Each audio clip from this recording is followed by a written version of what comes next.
Welcome to the Nonprofit Exchange Podcast. Stories by leaders for leaders to help you raise the bar on your own excellence, to release the potential inside of you. Now, here's today's podcast. It's Tuesday at 2 on the East Coast in the United States, and it's the Nonprofit Exchange. Interviews with leaders, tools and systems and strategies for leading organizations.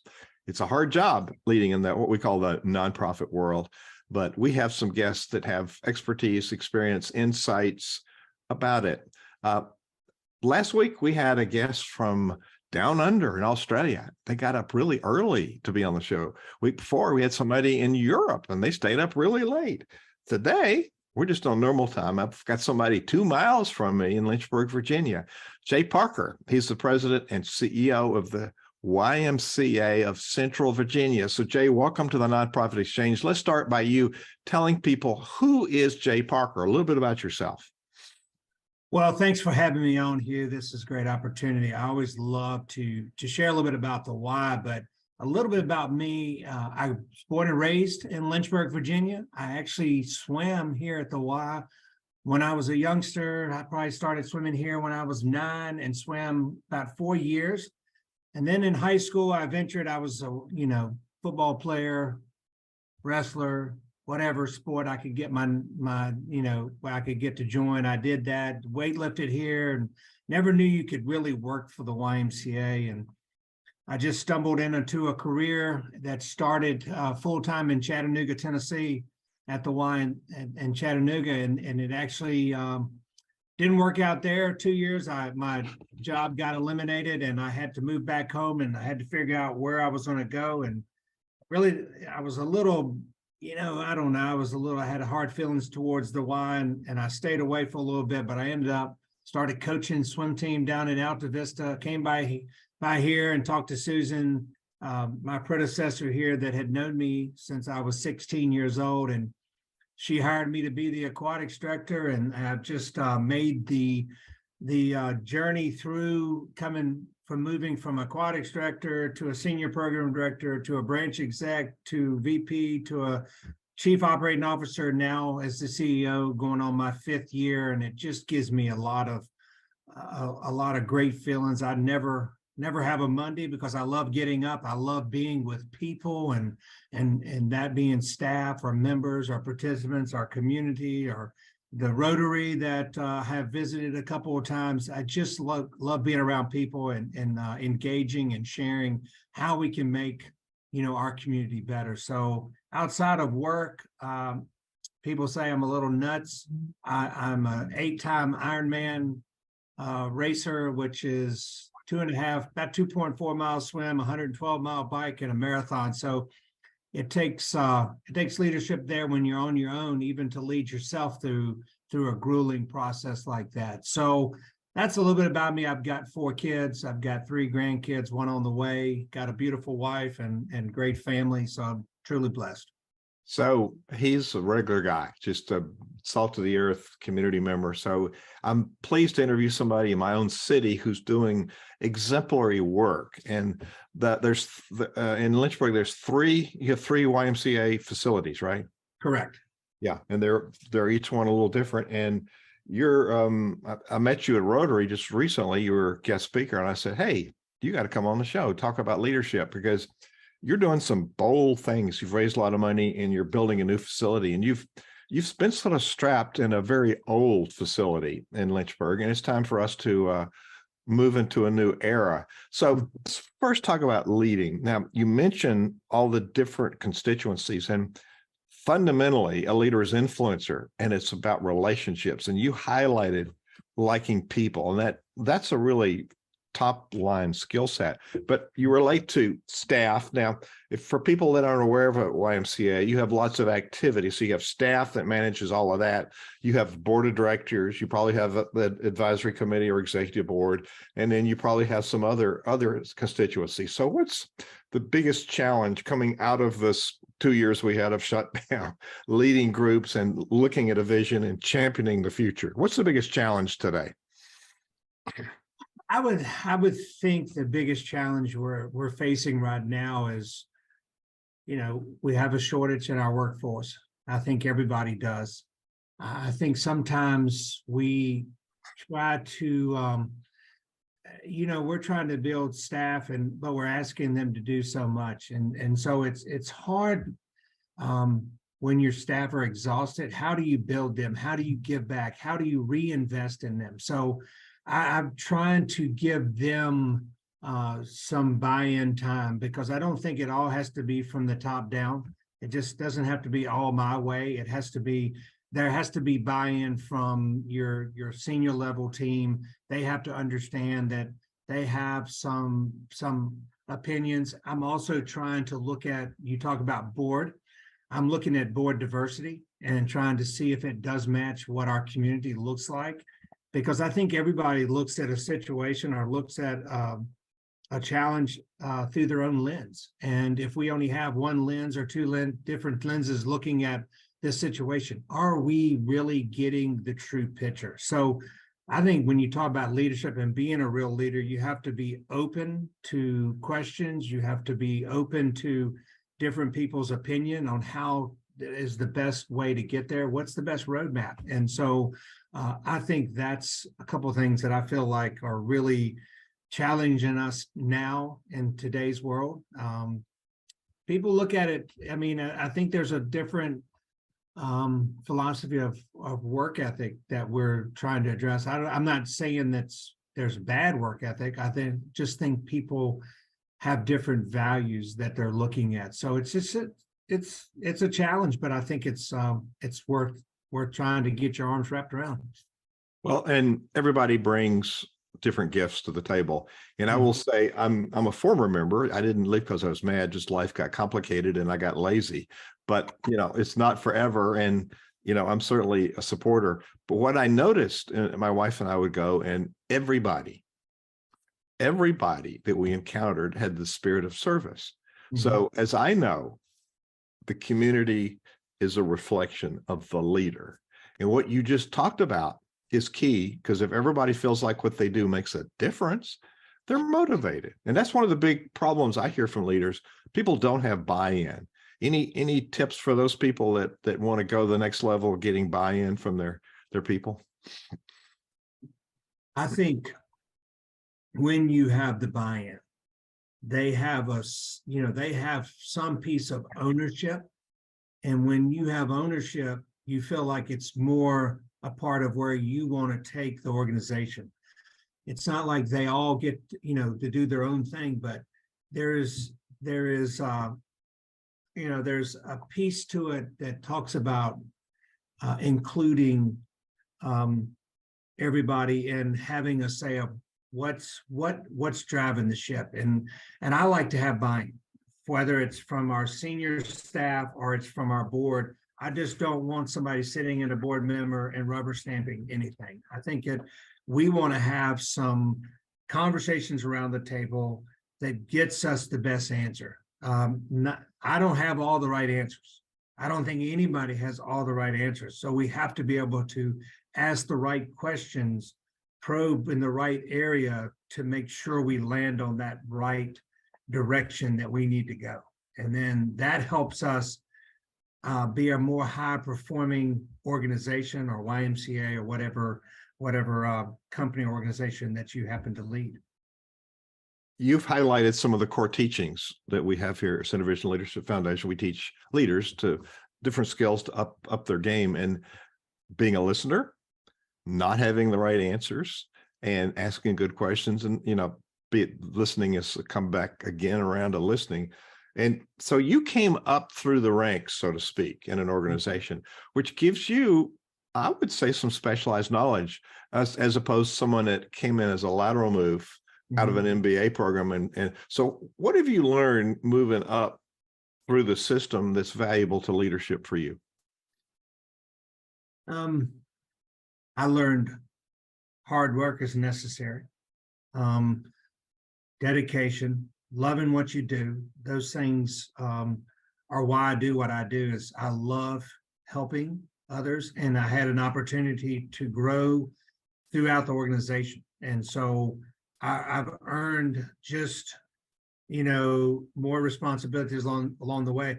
I told somebody I never said no to an opportunity, because I knew that would get me a new skill that would make me more ready or more marketable when that time was right to take the next position.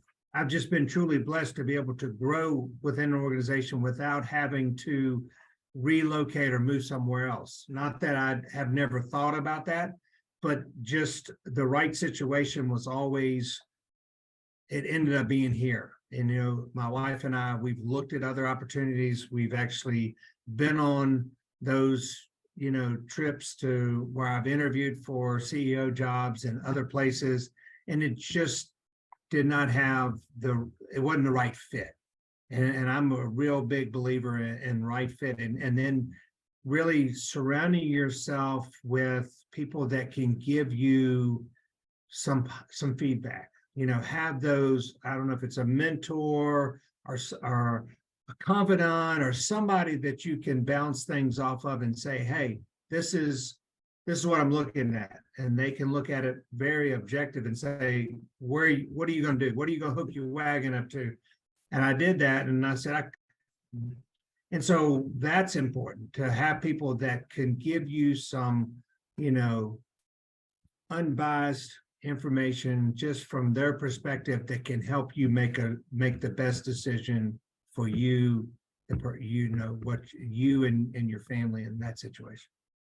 Jay, I've been doing this coaching, consulting. I don't like that word, but the work with leaders, building organizations, both in the business community and this charity community. I like to call it for purpose business, because we're not after the money, we're the purpose driven. But yeah, what you just articulated is a very rare, it's a very rare perspective. You want to get input from people. So why do you think leaders are afraid to get ideas from those in the community? Sometimes people perceive that to be a weakness, and you obviously do not. Yeah. Sometimes, I've been here a long time, and sometimes there's maybe some leaders that are a little bit either territorial, they're insecure. They don't want to get somebody else's ideas because maybe they won't be as viewed as being competent or knowledgeable or whatever it happens to be. But I think in where we're at now, where we sit today in 2023, that we have to be more collaborative in the nonprofit, if you want to call it. I really don't like to call it nonprofit, because people say, oh, well, you don't need to make any money. Well, that's not true. We're a business. That, the electric people and the water people, we can't call them up and say, hey, we're a nonprofit, we're not paying this month. Wrong answer. You have to pay. So, we're in the business of changing lives and helping meet community needs. So collaboration is huge. And one thing that I'm doing through our building for the better YMCA here is, we've got to be able to convene and bring in people into the Y and not be worried about who's getting credit. We've got to change. We've got to give back to our community. We got to make it a better place. And I've heard this better place to live, work, and play.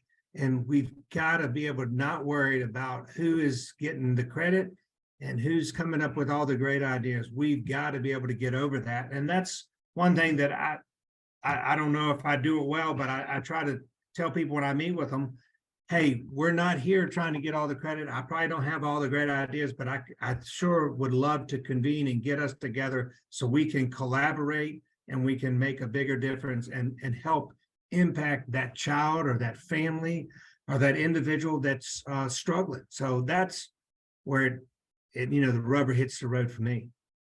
Uniquely, I just had a conversation this morning, and there's a person watching who's a professional fundraiser, writes grants and helps facilitate board meetings, runs the board, said that grantees or grant makers are defining that you have to have collaborative programs in order to qualify now. So the tide is changing. So that's essential for funding. And as a matter of fact, this is a conversation for us just to talk about how do we raise that footprint where we live. And you're so right. We can't do it alone, and we try to do too much alone. Yeah. What I've observed about you, not ever knowing you, is that what you talk about actually manifests itself in the culture. People feel like they own their space. They feel responsible for what they do, and they represent the brand. We don't think we need branding in nonprofit, but we do. They represent the brand of hospitality for the Y. So I would commend you. Before I even knew you, I knew you were an effective leader because it's evident in the culture. Now, that's compounded because you have 3 locations. So give people a quick snapshot of, there's 3 locations, one downtown, one in sort of halfway to, then there's one down in Forest, is there? So there's 3 different locations? Correct. We have downtown, we have the Express that's over, I don't know if the listeners would know where Old Forest Road is, but it's I don't know if it's Midtown, and then out on the western part of Lynchburg that butts up to Bedford and Campbell County is where the Jamerson Family Y. It's in Windhurst. It's a subdivision that was built out probably in the late 1990s, early 2000s, and really was, it came forth. We're trying to figure out a way to get from Timberlake to Forest Road, or 221. Some people call it that live here. And that was, you had to go through neighborhoods. So that's a planned community that the Jamerson Y is housed in, and it's our most active. It's got pre-COVID, it was over 6,000 units of membership, or about 17,000 members. And to give the listeners a perspective, in a year time, we would have over 500,000 scans by members. Now, that doesn't capture everybody, because we have a partnership with Central Health that's located up front in the building, and they do a lot of rehab services there, cardiac rehab, occupational rehab, physical therapy. And so they had thousands of people entering that. So it's a very used center that we like to call them family centers, because they're open to families. But that's family center probably has closer 700,000-800,000 people coming in it, it's probably multiple use by certain individuals, but it's a highly used one. Our Express location, which is on Old Forest Road, is we own that, and have now got a partnership with a church that's going to have their church services in there on Sundays, and they're going to have their sanctuary. We're expanding. We're putting about $2.5 million worth of money into that as a direct relationship with the church, and they're going to be able to have bigger church services. Their church is called Bedrock, and so those are unique situations where we're not the only Y across the country that has done some of these partnerships. It makes natural sense to partner together, because we have space that we don't use on Sunday and they can use it. And then when they're not there, we can use it for our purposes. So it helps the community in more ways than one. And so we're doing that. And that's been, Express has been a part of our association. We're on their 12th year. And then downtown, we're going through a renovation to really give us some spaces so we can touch our community. So they're each different to a certain degree in all what we offer, what our members like, what they don't like. And we've been in downtown since 1856. Whoa. And so we're in our 3rd location in downtown. So it speaks volume for what the Y's been able to do and how we've been able to pivot and change through the test of time to change to meet the needs, because everybody knows the YMCA was Young Men's Christian Association back in the 1850s. Now we probably have more female members than we have male members. And so we do childcare, we do achievement gap programs where we help bridge that summer gap where students from low-income neighborhoods are losing months of reading and math. And so we've really identified some areas in the community that has a need that the Y can fulfill some of those needs within relationship with our partners that help come beside us. We don't do this alone. We do it because we have partners in the community. We do this because we have donors that I call members of our Y. They're not card-carrying members where they come in and use the Y, but they are a member of the Y community because they believe in us enough to make a donation and say, Jay and team, put that to good use, make a difference, and that's what we do. Wow, you just kind of slid this in there, renovation downtown. It's a big deal. Yeah. I mean, you showed some slides. This is like a big deal. This is like almost whole new construction, isn't it? It is. I mean, we're going to take the front end of it and add on to it, and really make that a brand new section. And we're going to renovate and refresh. Is like the architects like to call it refresh the end of it. So if you were new to this community and so it's going to take us until 2025 to do the work. So if you moved in here in 2026, you come to the now Shule Clark family Y. You would think that this is a brand new Y. You would not, in essence, know that it was a renovation. It was added on to, because it's had many add-ons and iterations done to it over the years to really just to make it fit and serve a need. So that's a big deal. So let's just unpack a little more. You've just identified multiple layers of complexity to leading. Now you have 3 distinct locations with a lot of activity. Now let me just put your numbers in context. You're talking about Lynchburg, Virginia. It's a city of about 82,000 residents. So those numbers are pretty amazing in that small city space. So that's really amazing. So you got complications with staff in 3 locations. How do you do that? You can't be everywhere. So you must have really good leaders in each location. I do. We value leadership. We value training and reinvesting in your staff. If you want your staff to take care of your members or take care of what is driving your organization, you need to feed them. You need to train them. You need to value them, spend time with them. And so, yes, we have a great senior leadership team that is comprised. I've got a chief operating officer, and we have a VP of finance, administration, and people, which is just a glorified name. She's HR, but she's over finance, and she is tremendous. We were so blessed to get her. She kind of transitioned from the for-profit world, as some people like to say, and we were blessed to get her here. So we've got great leaders, but we are trying to put that structure into place so we can make sure we take care of them. I mean, that's, they're pulled in 100 different directions. When you've got thousands of members, everybody has their own opinion on what is important and what is not, and what you should be doing and what you should not, and how you should do it. And so you've got to be strong in your beliefs and what that is, and you obviously got to have good support. So not only I don't know if I've told you this. So we actually have the 3 locations. We have a child care program that operates in Lynchburg, Amherst.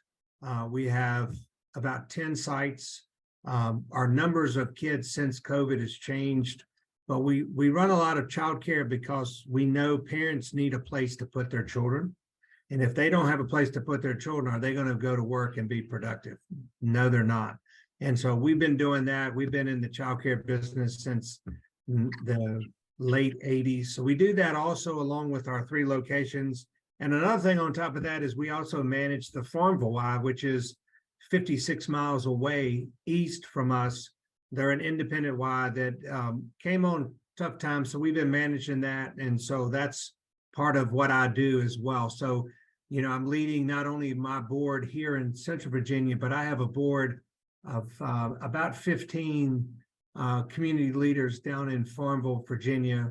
And Farmville serves Farmville, Buckingham, Cumberland County, Nottoway County, and there's one other county I'm drawing a blank on, but there's a big service area, and it takes certain communication skills, certain leadership skills to be effective in that. And I think I'm not good every day at it, but I'm decently, and I'm always learning and willing to dig in. Leadership skills are always, you can always find them. I look at this on LinkedIn. There's a leadership, I think it's called Leadership First, that has a lot of things about, great leaders talk about, they don't, they care more about their people than what we're really doing. So there's a lot of things that I try to, nuggets that I try to take, and I try to push them to my staff and try to grow better leaders. Outstanding. That was the question I was going to ask. You've already answered it. So that's great. So we're at the end of this really helpful interview, Jay. What thought or challenge or tip would you like to leave all these nonprofit leaders and clergy that are listening today? My thing is continue to look for resources to grow your leadership. I'll say this, somebody was mentioning to me, do you have a legacy? And I think my legacy is to grow leaders. I mean, it's not about how many facilities you run. It's about that leadership that you leave and that person that you develop to then drive on. So I think when I think of what is the most important aspect of my job, it's not raising money. It's about growing every one of my leaders to then be the best that they can, so they can grow and do what they want to do. So, if I don't have great leaders, we're going to be limited on what we can do. So that's what I think is to continue to learn, look for resources so that you can keep growing. I think one other thing, and I'm not trying to be a salesman, one thing we started doing this year is we looked at the entrepreneur operating systems, the EOS system that's out there. Some people may have heard of that. Yes. It's a business program that drives you by doing rocks, and it's organized meetings. And so if you have any desire to learn about it, look up, we're doing it, and we have a great one and great leader that's leading ours. And I think it's tremendously beneficial. I'll leave it at that. Jay Parker, it's a pleasure to have your leadership in the community where I live and work, and look forward to future conversations. Thank you for the wisdom today, and thank you for being our guest on the Nonprofit Exchange. Thank you for inviting me. Thank you for watching the Nonprofit Exchange.